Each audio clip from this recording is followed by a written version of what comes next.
Pakinggan natin itong mga kababayan.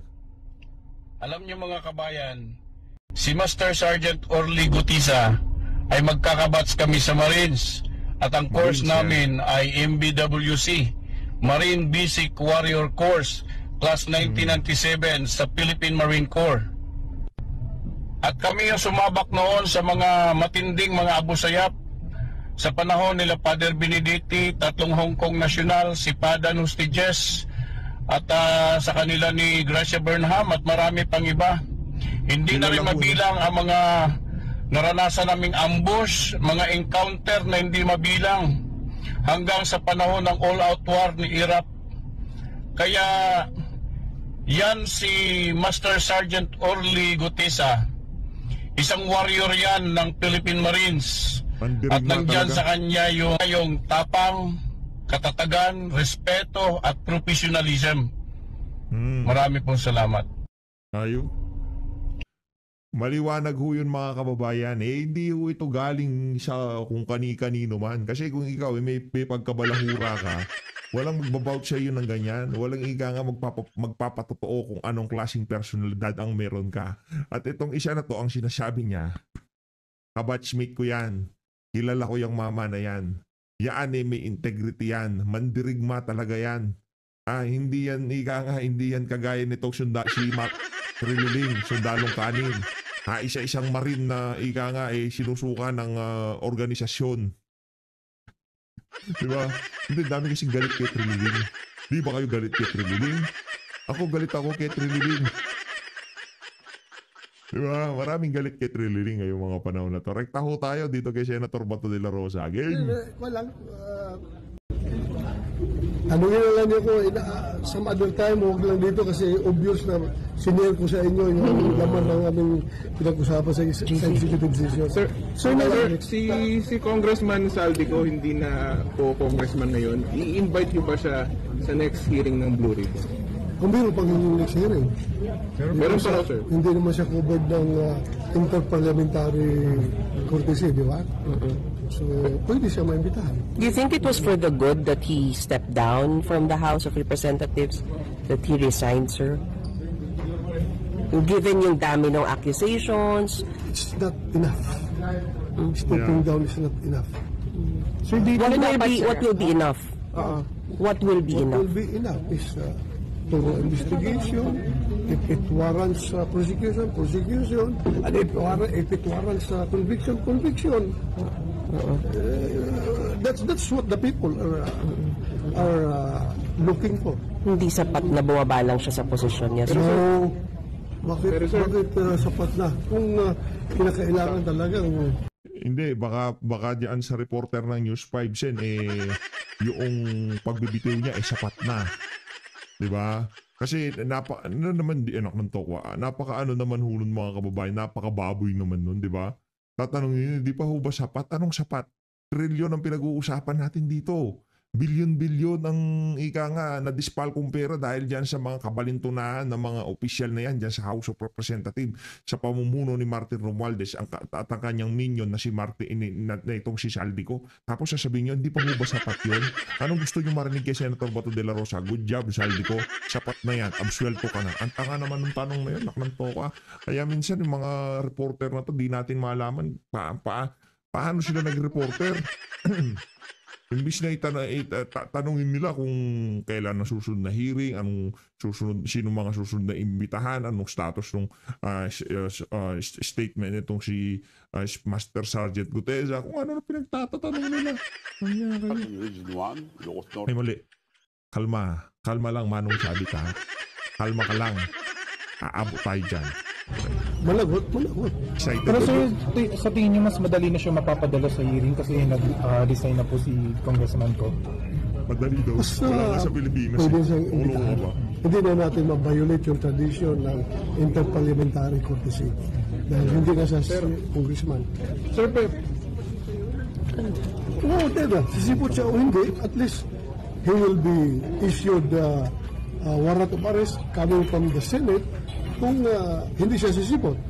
Diba? So aside from that warrant, kung lalabasan siya ng warrant from coming from the courts Dito ka sa gilid. as a result of the cases being filed by DOJ, then marami siyang kinakaharap na warrants. Pero sir, sa may Ayun na nga mga kababayan, yun hong naging ambush interview dito kay Senator Bato de la Rosa kaugnay diyan sa pagbibitiw nitong si Master Sergeant Orly Gutesa bilang pagbibitiw. Wala na PH. Wala na PH. Pagbibitiw nitong si Elizalde ko bilang representante ng Ako Bicol Party List yan sa House of Representatives. Ngayon naman ho mga kababayan, rekta na ho tayo dito kay Gob Chavit. Yan, dito ho tayo mga kababayan. Kanina pa excited tong si Gob Chavit. Ano kung ganda naman nito reporter na to. Pangalan ko si ate. Ate, anong pangalan mo? And now joining us Hello. this morning is former Ilocos Sur Governor Chavit Singson. Ay, pero- Good morning, Gov, and welcome to Morning morning. Matters. Thank you Good for morning. joining. Pero ano pa rin ako, pinky web pa rin ako.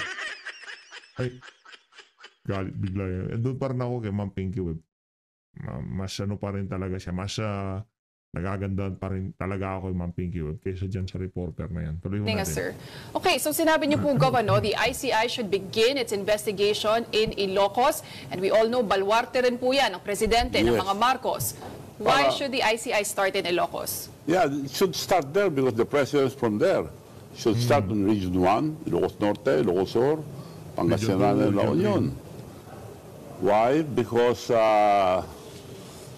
the flood control all over the country is 18 billion. Mas Go ba yung magpa-interview sa akin? Pa-interview sa akin, Go. marami pa rito. Pero the top three, the biggest, is Occidental Mindoro, which is 3 billion plus. Second is Bulacan, 2 billion 800. Third is Ilocos Norte, 2 billion 700. Bakit hindi ginagalaw itong Ilocos Norte? Bakit Grabe. binubugbog yung mga iba? Dapat mag-umpisa sa Region 1. Sir Gov, ano po ba nahanap niyo sa Ilocos? Is it anomalous flood control projects? Ano ba yung... Well, according to them, marami lang di sira at saka wala yung mga iba, di makita. Up to now, may naghahanap doon. Because the Discayas have all over the country 421 projects. Correct. Nakakapagtaka yun dahil Grabe naman paborito nila itong...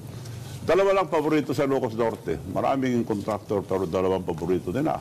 Discaya and the mayor of Lawag City.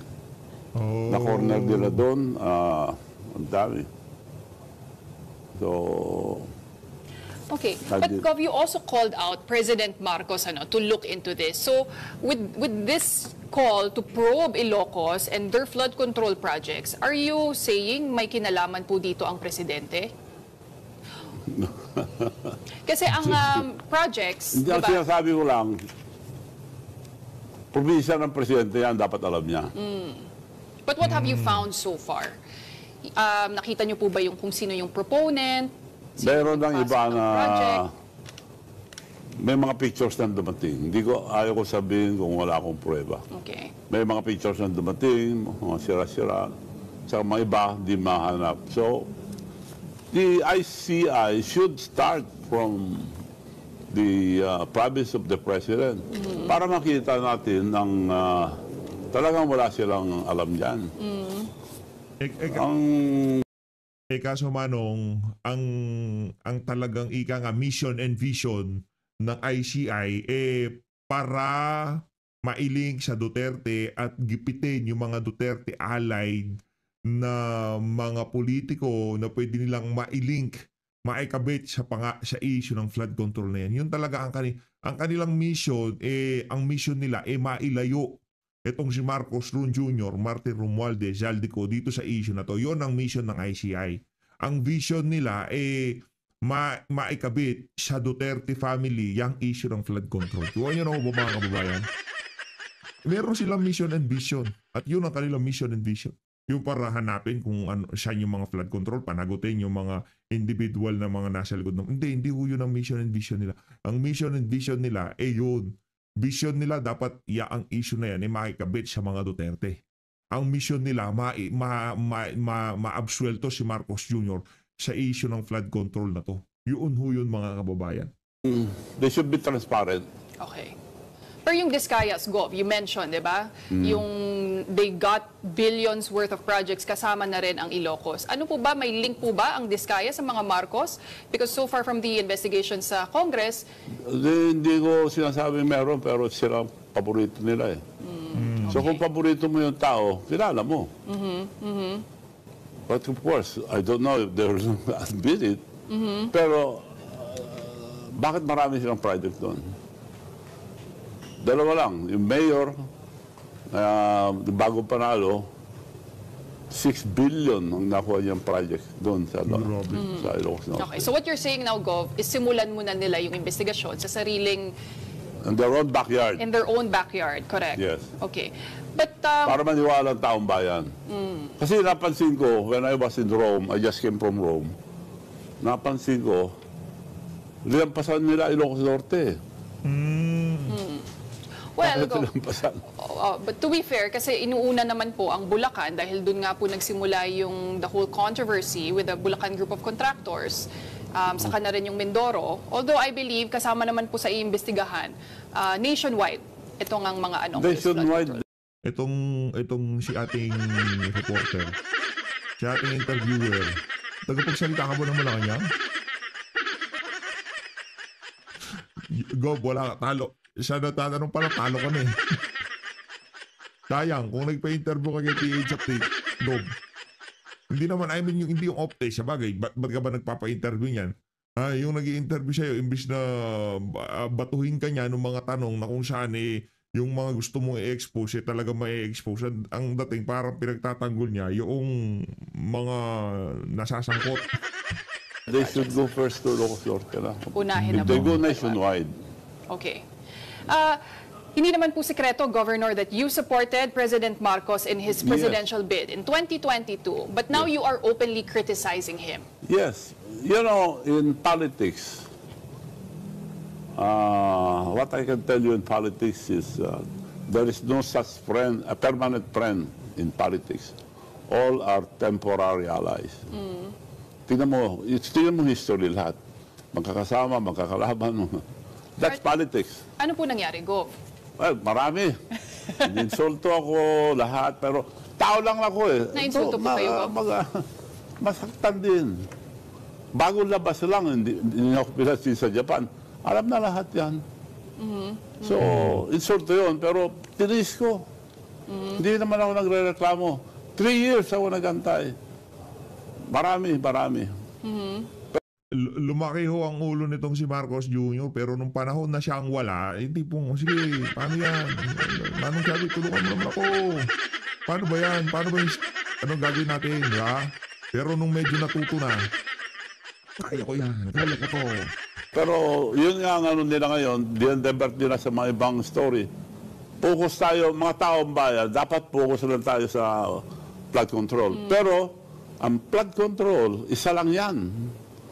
Kumbaga sa dragon, buntot lang yan. Wala pa yung katawan. Oo, kumbaga tip of the Tip of the iceberg. Tip of the iceberg, Gov. Yes. I wanted to ask you, Gov, because nabanggit naman po ito sa press con nyo, ano, that your family is also in the construction business. Yes, well, nakatagal na. Satrap. Kaya diba? nagtataka ako. Tatay nyo pa po. Yes, but national project and foreign funded project. Okay. But now, When I your was the daughter governor, is puro a foreign funded major project. shareholder Ah? of Satrap. Your daughter. No, wala Wala ako na. doon, wala. Okay. Divest na kami lahat. Walang kwenta yung researcher niyo dyan sa Morning Matters, ma'am. Sibakin nyo na, wala kwenta yung Okay. You also said because itong Satrap construction, it cornered 2.7 billion pesos worth of DPW projects also in the last 9 years, Gov. Diba? It 10 started years, ang sinabi 10 2016. years. Maliit yun kung 10 years. Oo. Pero, above board lahat, bid. Nakipag-bid kami. Kung minsan talo nga kami. We don't want to corner. That's the reason why na ma-progreso Ilocos Sur. Because hindi namin kino-corner lahat. We support the businessman. Kung sino man nandun, sinusupport namin. So itong mga proyekto po ng SATRAP, which I believe includes 2 flood control projects, Gov, sa Santa Catalina, pati sa San Ildefonso, are you willing to be audited? Yes. You can Unahin nila kung confidently gusto say nila. na walang anomalyang Walang proyekto anomalya. ang inyong construction Yes. business. Okay. Noong umalis ako nasa Rome, binugbugan ko ng mga trolls, mga attack dog, mga asong ulol, na makaamoy ng pera, kakagat. Yan. So, Yan. sinasagot ko lang. Yun ang kaibahan natin sa mga yung mga Duterte supporter, Duterte vlogger. Hindi ho sila pagka nakaamoy ng pera, naglulundagan. Hindi ho ganun, walang ganun. Wala akong ganun sa mga Duterte allied vlogger. Gob, siguro pansin mo sa mga Duterte allied vlogger, kahit na ano pa nangyari sa mga nakalipas na panahon, di basta-basta naglulundagan pagka merong, di ba, kontrobersya. Pero pagka ikaw, medyo meron kang pagkasiraulo na senador, talagang mamayat mayin ka ng mga DDS vlogger. Sigurado meron kang kalalagyan, ika nga. Mayayari ka. Tingnan mo yan si Soto at si Lacson. Hindi namin sila binabanatan, hindi kami mga trolls. Yung mga sinasabi namin, mga sinasabi ng mga DDS vlogger, yun na sentimiento ng sambayan ng Pilipino. Halimbawa, ito ba akin lang naman to? Bakit ba nandito yung mga kasama natin? Pinapanood ng mga kasama natin itong video na to. Kasi ramdam nila yung ika nga, nararamdaman nila, nararamdaman ni PH Update kung ano ang nararamdaman ng mga nanonood sa atin dito. Yun ho yun. Yun ho yun. Pero itong mga troll na to, kahit alam na nila na palsipikado, naratibo, palsipikado ang pinapagawa sa kanila, lundagan lang ho sila mga kababayan. Okay. Pag ginawa ulit yun, mas marami pa ko ilalabas. Yeah. Okay, Gov, let's talk about the system of corruption. Kasi kaya naman natin mainit ngayon ang mga flood control is because of the corruption that happens behind it. At yun na yung system ng kickback, ng commitment, SOP. What do you know about this, Gov? Well, matagal na yan, pero not as big as this. Ito na ang pinakamalaki, malaki na skandalo sa buong history ng Pilipinas. And hindi lang yan, nasa public works and highways lang tayo. Lahat ng departamento meron. So, kako nga, that's why I'm in favor of, I've suggested, and I'm going to say it again, I'm encouraging the student to lead a peaceful movement. Hindi ko na sabihin na revolusyon. Peaceful movement. Medyo Manong, hinay-hinay ka na kasi nagawan ka ng nito mga to di ba? Mahilig mag-invento kasi yung mga yan. Because this is their future. Future ng mga kabataan to. Now, nag-revolusyon na lahat dito sa atin. May people power led by so and so. Wala pang mga kabataan. Future nila ito. That's why I'm encouraging them to stand up and have a peaceful movement. Huwag silang lumabas. Ako nga nagsasabi, huwag silang lumabas sa kalye dahil ginugulo sila. During the 21, ginulo Nandun po kayo, Gov. Nagpakain na ako, hindi ako nagsalita. Umasyal ako, yung huling pinasyalan ko, nagpa-picture pa lahat. Pag uwi ko, ang hapon, iba ng tao. Mga padala na yun na puro Marcos siguro, dahil kontra Marcos ako nagbusi na ron. Okay lang, naintindihan ko. Pero si President Marcos is worse, he is the president. Binubuhay ang tao sa men's volleyball. Okay. Balikan ko muna, Gov, yung itong system of corruption. Sabi nyo, nagulat po kayo kung gano'n nakalaki. Yes. Dati ba hindi 30%? Ngayon kasi we're talking about 20 to 30% SOP na hinihingi daw ng mga lawmakers. Yes. Kayo po ay nagulat doon? Nagulat at ghost project na Hindi lang porsyentuhan, ghost project na. Kung mahalata mo yung ang budget, para maintindihan ang ating kababayan. Nire-review ng presidente yan bago dalhin sa Congress and Senate. Pipirmaan niya yan. So alam niya.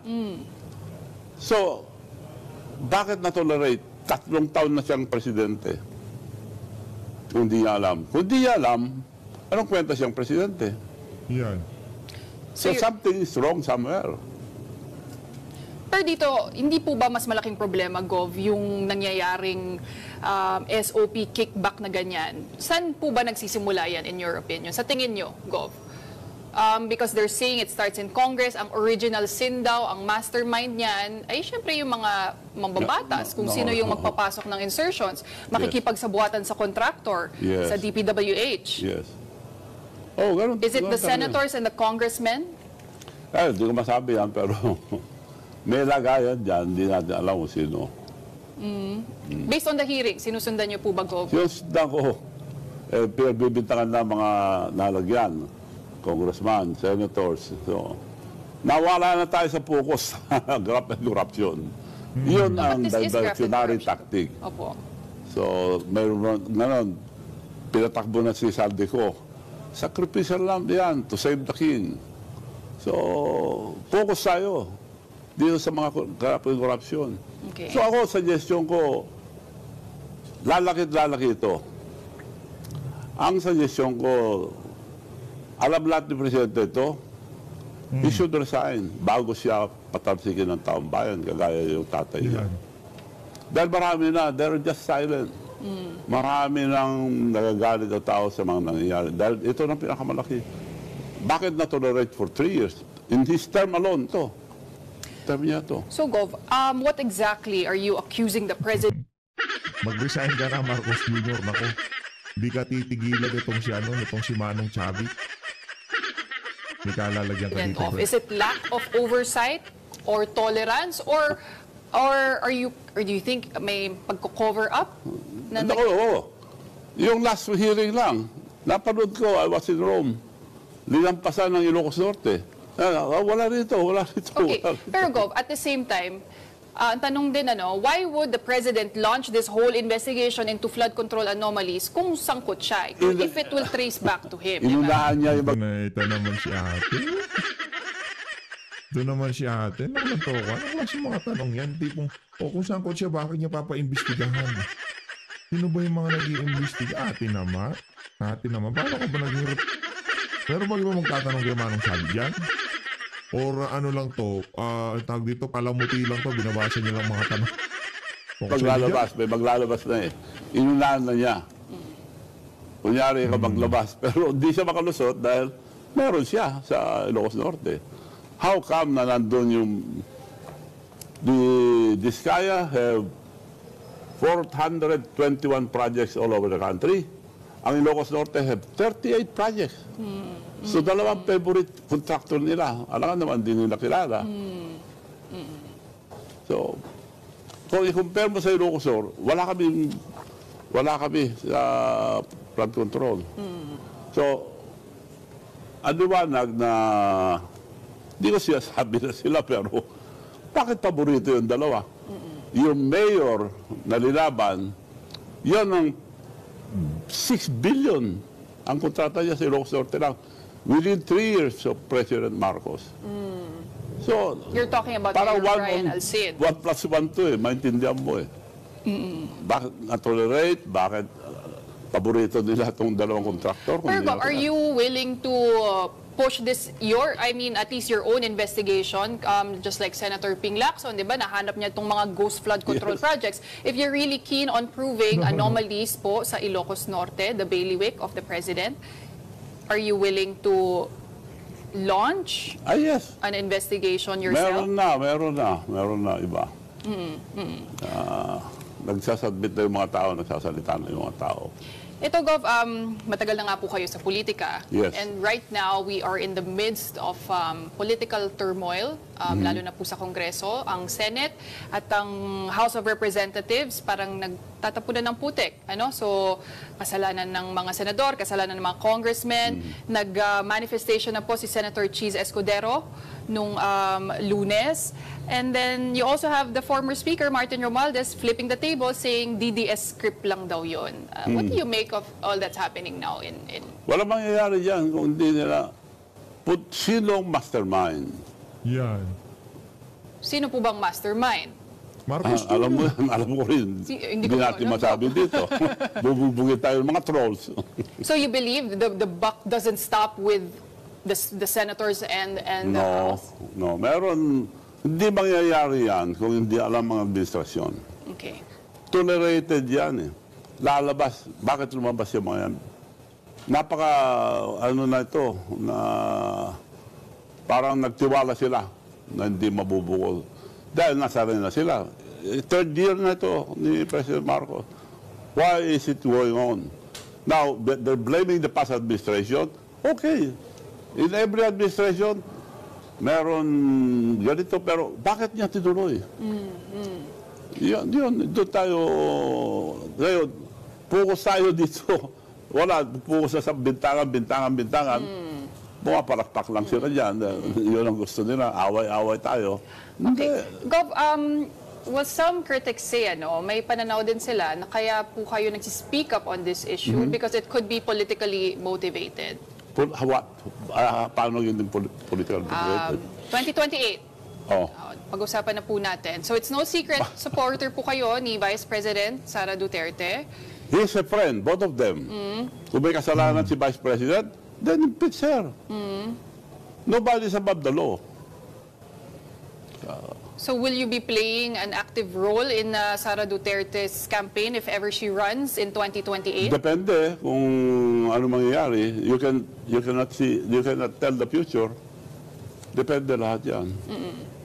So for you, Gov, this is all just to fight corruption? Yes. Ano po ba ugat nito? Yes, fight corruption. But, ulit-uli ang suggestion ko, it should be yung kabataan who will lead this peaceful movement. Bakit kabataan, Gov? Dahil Why do you believe? kami may mga putik na binabato na, politician. Ako, open book. Kung may kasalanan ako, kung totoo lahat yung sinabi nila, pakukulong ako. Kung may diferensya yung construction namin, pakukulong. Sino man doon. Okay, pero Gov, the palace is considering, based on your remarks po kasi, Yes. mukhang baka inciting to sedition daw po. Kulong nila kung gusto nila. Yes. They can kill me if they want to. But nasabi ko lang gusto ko, para malaman lang taong bayan. So for you, you're not They can do inciting anything. to They're sedition. very powerful. Pero baka mas masama pa sa tatay niya mangyari sa kanya. Kung di siya tumino. Gov, kayo rin po ay... Ako pa nga nagsusuport ako pa sumasagot. Nagsisinungaling na nga ako noon na sinusuport. Hindi ba sa tao yan dahil nung inimbita ko tumulong, akala ko lilinisin ang pangalan ng tatay nila. It's worse now than what happened. How so? Ha? How so, Gov? Paano? Bakit mas worse sa opinion? Saan niyo ba pinulot nun? Ako, hindi naman ako nang aaway. How so? Tingin ka sa paligid mo, tingin ka sa mga nangyayari dyan sa Cebu, dyan sa mga flood control dyan. Tingin ka lang. Hindi ba worse yan? Yun yung ngayon. Wala ka Pangalan ng nung panahon Marcos ni old President Marcos. Senior. Walang ganitong kalaki. Milyon-milyon lang. Ngayon, trillion lang ang mga project. Under the administration. Under the administration of Okay. Marcos Jr. So where do you see this going, Governor? Ano ang kahihinatnan nitong mga investigasyon ng inyong panawagan na magsimula sa Ilocos Norte? You are asking the youth to start a movement, asking the President to resign. Nobody's above the law. Dapat lahat ng may kasalanan maparusahan. Pero by President Marcos, Bongbong Marcos, to continue, wala na siyang karapatan dahil dito lumabas lahat eh. Ang laki na ito. Nagsasalita siya na siya pang naglabas lahat. Siguro may Alzheimer o nakalimutan niya na damay ang probinsya niya. Ngayon, tiyatakpan nila. Ang liwanag naman tiyatakpan nila eh. Bakit di umpisan? Bakit di galawin ang Ilocos Norte ngayon? Bakit nung Senate hearing, lilampasan ng Ilocos Norte? Ang liwanag eh. Are you willing to join the hearings? Parang may reports na baka kayo daw po ay maimbita. Yes.